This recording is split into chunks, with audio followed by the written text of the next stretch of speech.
요셉이 애굽 왕 바로 왕의 그 꿈을 해석해 준 것처럼 7년 풍년 다음에 7년 흉년이 왔습니다. 그 기근은 애굽에 때만 있었던 것이 아니라 야곱이 살고 있었던 요셉의 아버지 또 요셉의 형들이 살고 있었던 가나안 땅에도 기근이 임했습니다. 야곱은 애굽 땅에 곡식이 있다는 그러한 소식을 듣고 아들들을 애굽에 보내게 됐습니다. 가서 곡식을 사오라. 그런데 전에 요셉을 사랑했던 것처럼 요셉의 동생이 있었죠. 베냐민. 막내 아들을 야곱이 지극히 사랑해서 그 막내 아들 베냐민은 보내지 않았습니다. 그러니까 요셉의 형 10명만 애굽에 내려가게 된 것입니다. 마침내 애굽의 총리가 되어 있었던 그 요셉 앞에 형들이 가서 이제 절을 하게 된 것입니다. 요셉이 꾼 꿈, 형들의 단이 내 단 앞에 다 절을 하더이다라는 그 꿈이 실제로 이루어진 그런 순간이었습니다. 그러나 형들은 요셉을 알아보지 못했고 요셉도 모르는 척했습니다. 근데 요셉의 생각에 이상한 게 있었는데 왜 내 동생 베냐민이 없는가? 요셉과 베냐민이 엄마가 같죠. 라헬에게 난 엄마가 같은 두 형제인데 왜 내 동생 베냐민이 없는가? 그것을 이상하게 생각했습니다. 그래서 요셉은 형들을 시험했습니다. 당신들은 정탐꾼이라는 억지 누명을 씌웠습니다. 그래서 이제 옥에 가두겠다. 그러니까 이 형들이 펄쩍 뛰면서 자기들의 신분을 밝히게 되죠. 우린 정탐꾼이 아닙니다. 우리는 가나안에서 살던 사람들인데 거기 우리 아버지가 계시고 말제 아우는 지금 아버지와 함께 있으며 우리 형제 중에 하나는 없어졌습니다. 이렇게 말을 합니다. 그 없어졌다는 게 누굽니까? 바로 요셉이잖아요. 요셉을 구덩이에 쳐놓고 애굽에 노예로 팔은 것은 다 얘기하지 않고 한 명은 없어졌습니다. 이렇게 얘기를 하는 것입니다. 그래서 요셉은 형들을 믿을 수가 없었습니다. 형들에게 진실함을 요구했는데 진실함의 증거를 요구했는데 처음에는 한 사람만 가서 그 당신들이 말하는 막내 동생을 데리고 오십시오. 나머지는 다 옥에 갇혀 있으라. 그렇게 요구했습니다. 3일 옥에 가둔 다음에 그 다음부터 우리가 읽은 부분인데 요셉의 요구가 좀 누그러져서 한 명만 옥에 갇혀 있고 나머지는 다 가서 곡식을 당신 아버지에게 전해주고 그 말제 동생을 데리고 오십시오. 오면 내가 당신들의 말을 참되라고 믿겠습니다. 이렇게 말한 것입니다. 요셉의 형들은 정말 난감했습니다. 지금 애굽 땅에 와서 정탐꾼이라는 누명을 쓰고 옥에 갇히기도 하고 또 볼모로 잡혀 있으라 그러고 정말 뜻하지 않았던 그러한 지금 어려움을 당하게 된 것이죠. 사람은 배부를 때보다 배 고플 때 깨닫는 바가 많다고 합니다. 평안할 때보다 고통 중에 철이 든다는 말도 있습니다. 요셉의 형들은 생각지 못했던 이 난관에 부딪혀서 뭐라고 그랬습니까? 우리가 아우의 일로 범죄하였다라는 고백을 하게 됐습니다. 집을 나간 탕자도 돼지에게 주는 그 주염 열매도 줄 사람이 없을 때에 그때 내가 아버지한테 잘못했다. 아버지 집에 내가 가면 아버지가 날 받아줄 것인가? 그러한 생각을 하게 된 것입니다. 그처럼 고통은 자신을 성찰하게 하는 유익이 있습니다. 요셉의 형들도 어려움에 처했을 때 서로 말을 했습니다. 여기 보면 서로 이르되 누가 먼저라고 할 것도 없이 다 마음이 통한 것이죠. 이게 우리가 요셉에게 지은 죄 때문에 지금 이런 어려움이 당하게 됐다고 그 10명의 형들이 다 똑같이 서로 얘기하게 됐다는 것입니다. 특별히 맏형 루벤은 그때 우리 요셉에게 손대지 말라고 내가 그랬는데 너네들이 말을 안 들어가지고 요셉의 피값을 지금 우리가 치르고 있다 이렇게 말을 합니다. 그러나 그들은 바로 그 요셉이 지금 자기들의 대화를 앞에서 듣고 있다는 생각은 전혀 하지 못했습니다. 중간에 통역이 있기 때문에 우리끼리 히브리어로 말하는 것을 저 애굽 총리는 들을 리가 없다고 생각했던 것이고, 더군다나 그 애굽 총리가 요셉이라고는 더더욱 상상을 하지 못하고 있었습니다. 그러나 요셉의 입장에서는 형들이 진심으로 잘못을 뉘우치고 있다는 것을 알게 되었습니다. 요셉은 형들의 진정한 회개를 직접 들었습니다. 그러한 형들의 진정한 회개가 있었기 때문에 요셉의 위대한 용서가 가능했다는 것입니다. 이것은 우리와 하나님과의 관계에서도 마찬가지입니다. 성경을 보면 우리가 회개할 때 하나님이 용서해 주신다고 말씀합니다. 요한일서 1장 9절에 보면 만일 우리가 우리 죄를 자백하면 하나님은 미쁘시고 의로우사 우리의 죄를 사하시며 우리를 모든 불의에서부터 깨끗게 하실 것이다. 그렇게 말씀했습니다. 조건이 있습니다. 만일 우리가 우리 죄를 자백하면 이라고 되어 있습니다. 죄 사함에는 회개가 선행되어야 한다는 것입니다. 우리가 진정으로 회개할 때에 주님은 약속하신 사죄의 은총을 베풀어 주시는 것입니다. 성경에 보면 내가 죄를 지었다고 고백을 했지만 용서받지 못한 사람들이 있었습니다. 왜냐하면 그들의 그 고백은 진정한 회개가 아니었기 때문입니다. 대표적으로 출애굽할 당시에 요셉보다 한 400년 후죠. 출애굽할 당시에 바로 왕, 애굽 왕 바로를 들 수 있습니다. 이 바로는 재앙이 닥칠 때마다 자기가 죄를 지었다고 고백합니다. 재앙이 지나가면 다시 입을 씻고 다시 강팍한 마음으로 돌아오고 이스라엘 백성을 보내주지 않았던 것입니다. 일례로 하나님은 모세를 통해서 애굽 전역에 우박의 재앙을 내리셨습니다. 천둥과 벼락이 치고 불덩이가 우박에 섞여서 맹렬하게 떨어졌습니다. 애굽이 개국한 이래로 그러한 재앙이 없었다. 우박이 애굽의 온 땅에 사람과 짐승들을 치고 밭의 채소와 들의 나무들을 꺾었습니다. 그러한 극심한 재앙 속에서 바로가 외쳤습니다. 내가 범죄하였노라. 내가 범죄하였으니 하나님께 기도해서 이 재앙을 거두어 달라고 요구했습니다. 그래서 모세가 기도해서 재앙이 그쳤을 때 어떻게 됐습니까? 바로는 또다시 마음이 변심해서 이전에 강팍한 마음으로 돌아갔다는 것입니다. 바로의 회개는 진정한 회개가 아니라 재앙을 피하기 위한 거짓된 회개였습니다. 천둥과 번개 속에서 우박을 피하기 위해서 내가 범죄하였다고 외쳤던 그 바로는 맑은 하늘이 됐을 때 다시 그 회개를 무효로 했던 것입니다. 배를 단번에 삼켜버릴 듯한 파도가 몰아치고 닻이 부러지고 비바람이 몰아치는 그 폭풍과 어두움 속에서 하나님 내가 잘못했습니다. 이번 한 번만 살려주시면 내가 정말 하나님의 뜻대로 살겠습니다. 라고 무릎을 꿇고 회개했던 선원이 든든한 육지에 발을 내디는 순간 다시 죄악된 옛 생활로 돌아가는 경우가 많다는 것입니다. 질병과 죽음의 그림자가 엄습했을 때 하나님 앞에 엎드려서 지난 날을 회개하고 이번 한 번만 생명을 연장시켜 주시면 주님께 몸 바치겠다고 서원했지만 구름이 걷히고 태양이 빛나고 건강이 회복되고 좋은 집에서 튼튼한 직장을 가지고 자식들이 건강하게 자라고 아무런 근심 걱정 없는 그러한 상황이 됐을 때 과거의 회개와 서원을 다 새까맣게 잊어버리고 다시 죄악된 길로 달려가는 것입니다.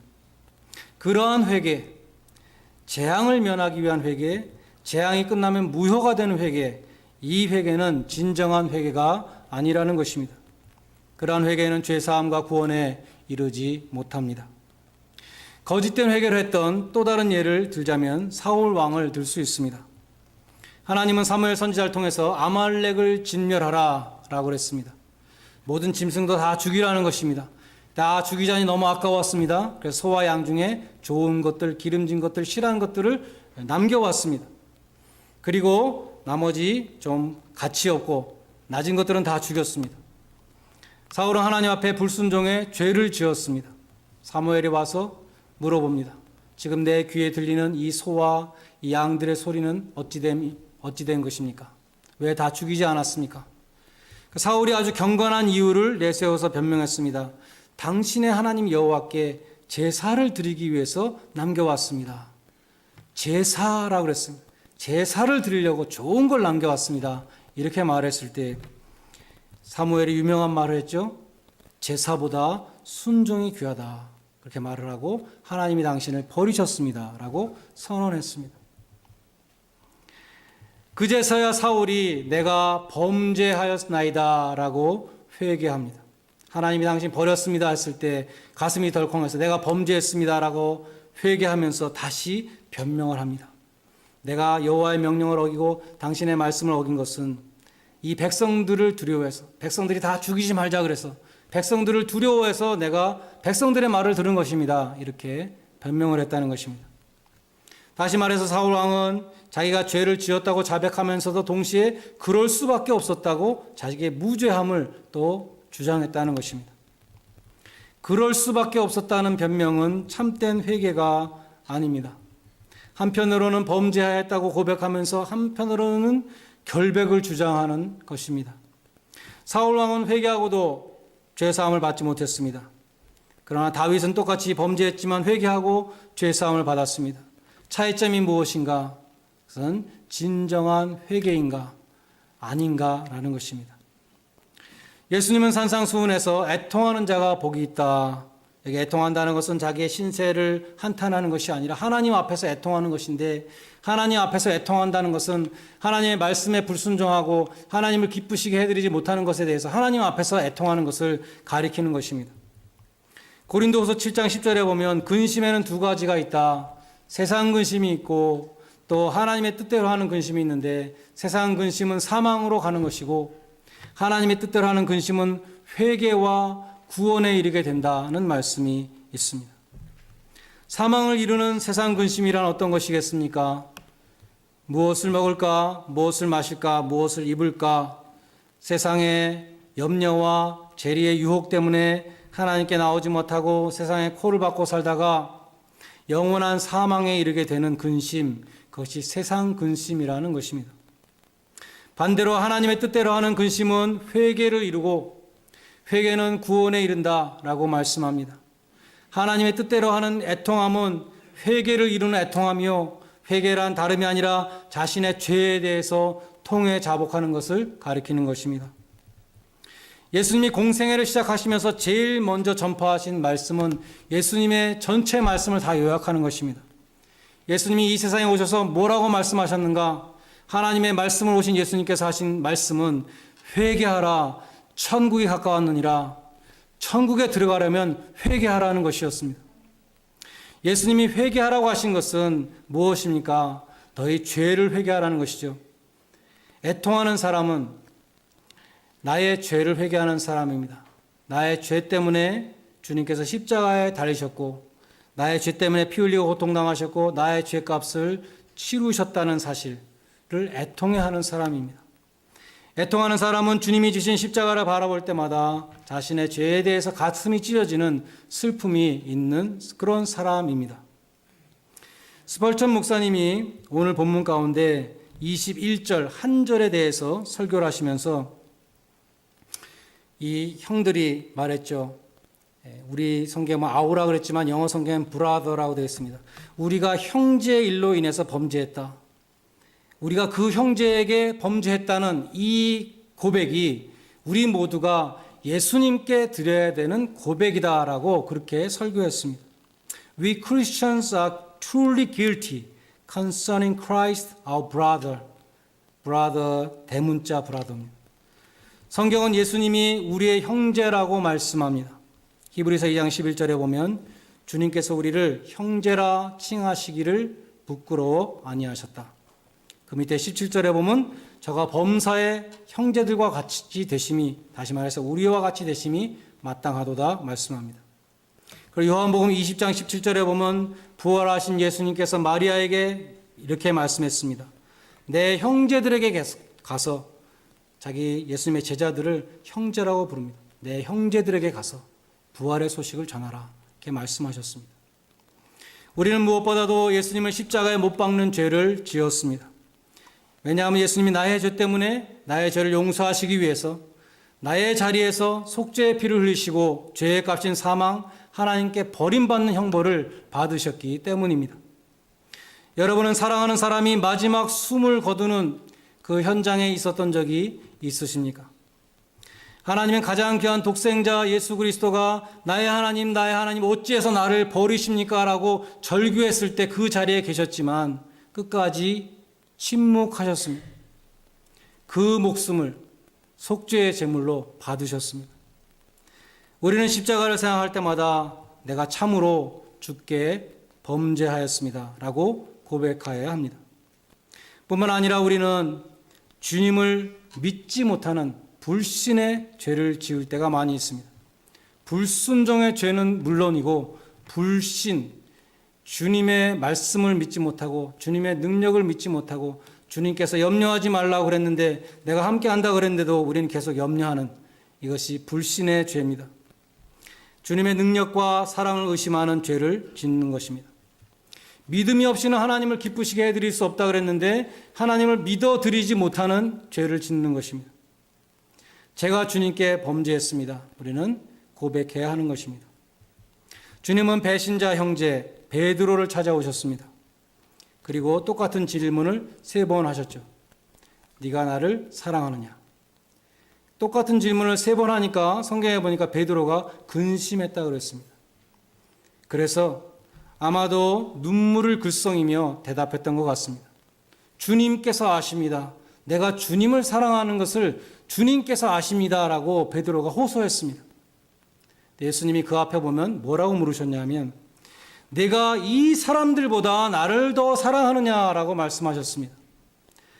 네 부모 형제 자식들보다 혹은 네 친구들보다 그 어떤 사람보다 나를 더 사랑하느냐라고 물으셨습니다.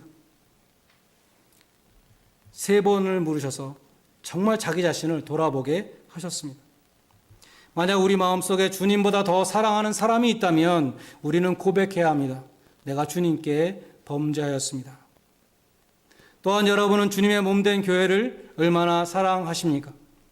여러분은 향유 옥합을 주님의 발에 부었던 여인의 헌신을 기억하십니까? 여러분은 주님을 위해서 무엇을 바치셨습니까? 존 웨슬리는 지갑이 회개하는 것이 진정한 회개다라는 유명한 말을 남겼습니다. 여러분이 희생을 주님 앞에 드리지 않았다면 주님을 사랑한다는 그 고백은 립 서비스에 불과하다는 것입니다. 여러분, 주님이 가장 기뻐하시는 불신자의 영혼을 제단에 바치신 적이 있으십니까?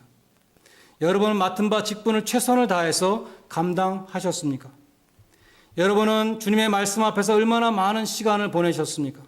주신 말씀에 대해서 얼마나 순종하셨습니까? 여러분은 주님께 예배를 드리는 시간에 다른 곳에 가 있지는 않았습니까? 여러분의 프라이어리티가 어디 있었습니까? 여러분은 주님의 뜻을 구하며 얼마나 기도하셨습니까?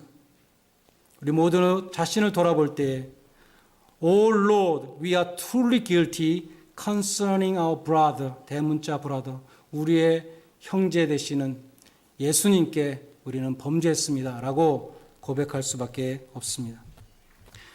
그처럼 자신의 죄에 대해서 애통했던 사람으로 우리는 사도 바울을 기억합니다. 로마서 7장 전체 보면 그의 그 애통해하는 마음이 기록되어 있습니다. 오라 나는 곤고한 사람이로다. 누가 사망의 몸에서 나를 건져낼 것인가? 내가 하나님 말씀에 순종하고자 하나 내 속에 또 다른 법이 있어서 죄의 법이 있어서 나를 날마다 넘어뜨린다고 고백했습니다. 내 속에 선한 것이 하나도 없도다.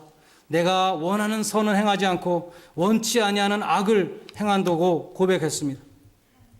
마음으로는 하나님의 법을 따르고 싶지만 나를 사로잡아오는 거대한 죄악의 세력 앞에 나는 무력하다고 고백했습니다. 사도 바울처럼 그렇게 애통하는 사람이 복이 있는 사람이다 주님은 말씀했습니다.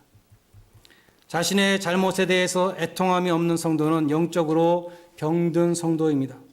주님은 애통하는 자가 복 있다고 말씀하셨고 반대로 지금 희희낙낙 죄악 가운데 즐기고 있는 사람들에게는 화 있을진저 라고 말씀했습니다.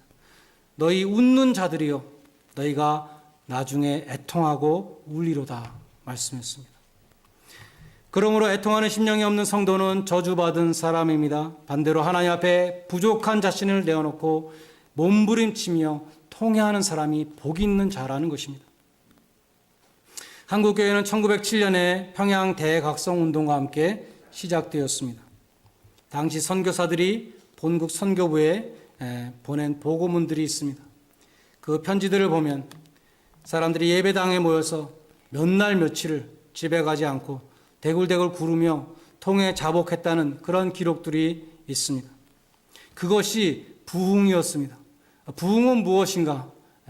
회개로부터 시작되는 것입니다. 회개하는 것이 부흥이라는 것입니다. 오늘날은 왜 그때처럼 그렇게 몸부림치며 통회하는 모습을 이뤄가고 있습니까? 우리는 죄에 대해서 점점 더 무감각해지고 있습니다. 또 교회가 죄에 대해서 강조하지 않습니다. 예수를 믿으면 복을 받습니다. 그 복은 무당들이 빌어주는 복과 똑같은 그런 복을 받는다고 가르치고 있습니다.